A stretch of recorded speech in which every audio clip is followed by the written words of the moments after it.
সকালে স্নান করলে কিন্তু একটা আলাদাই শান্তি লাগে, তবে সেটা শীতকালের ক্ষেত্রে নয়। আজকে সকালে তাড়াতাড়ি ঘুম থেকে উঠেছিলাম, উঠে গিয়ে বাসি কাজগুলো সেরে নেওয়ার পর স্নান করে নিয়েছি। স্নান করার পর করছি এখন স্কিন কেয়ার। আমার তো ড্রাই স্কিন, আমার ড্রাই স্কিনে সব থেকে বেশি যেটা ইম্পর্টেন্ট সেটা হলো ময়েশ্চারাইজার আর একটা সানস্ক্রিন। আমি এখন ফিক্স ডার্মা সানস্ক্রিনটা ব্যবহার করছি, এটা আমার বেশ ভালো লেগেছে। এরপর গলায় একটু পাউডার নিয়ে নিচ্ছি যাতে সারা দিনটা একদম সুগন্ধময় কাটে। তো যাই হোক, স্নান করার পর পুজো দিয়ে দিলাম। অনেক বয়স্ক মানুষরা বলে সকালে স্নান করে পুজো দেওয়া নাকি ভালো, তো আমিও মাঝে মাঝে ট্রাই করি সকালে স্নান করে পুজো দেওয়ার।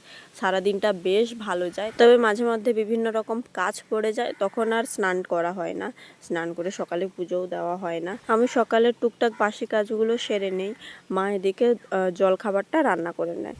আজকে জলখাবারে ছিল আলু উচ্ছে সিদ্ধ ভাত। তো এটা খাওয়ার পর একটু আম আর একটু রাঙা আলু খেয়েছি।